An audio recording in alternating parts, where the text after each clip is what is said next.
ঢাকায় চলচ্চিত্রের এক সময়ের দর্শকপ্রিয় নায়ক ওমর সানি অভিনয়ে আগের মতো নিয়মিত নন। সর্বশেষ তাকে ডেড বডি সিনেমায় দেখা গেছে। বর্তমানে নিজের নানা রকম ব্যবসায়িক কর্মকাণ্ডে ব্যস্ত সময় পার করছেন। সম্প্রতি একটি রিয়েল এস্টেট কোম্পানির উপদেষ্টা হিসেবে দায়িত্ব গ্রহণ করেছেন। এদিকে রিয়েল এস্টেট কোম্পানির উপদেষ্টা হিসেবে দায়িত্ব গ্রহণের সুখবর দিতে না দিতেই জানালেন আরও এক সুখবর। এবার তিনি ওয়ার্ল্ড হিউম্যান রাইটস অর্গানাইজেশন নামের একটি সংগঠনের শুভেচ্ছা দূত হয়েছেন।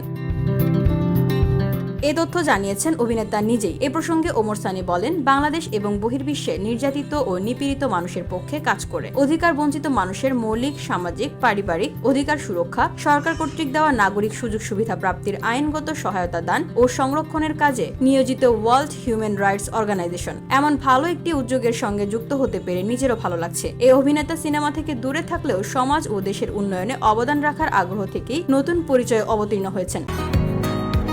বসুন্ধরা, উত্তরা, বনশ্রী, কুড়িল ও বাড্ডা সহ রাজধানীর বিভিন্ন স্থানে অভিজাত ও অত্যাধুনিক মানের ফ্ল্যাট কেনার এক নির্ভরযোগ্য প্রতিষ্ঠান pleasant properties limited.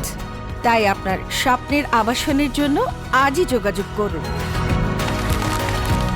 Pleasant properties limited, where destiny matches eventually.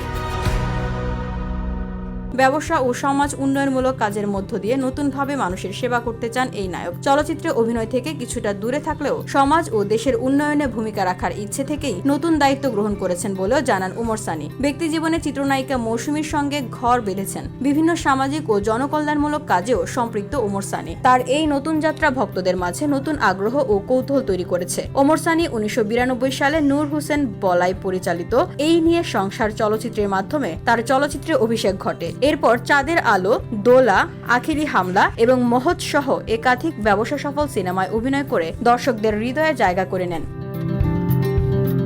VOD Bangla news desk.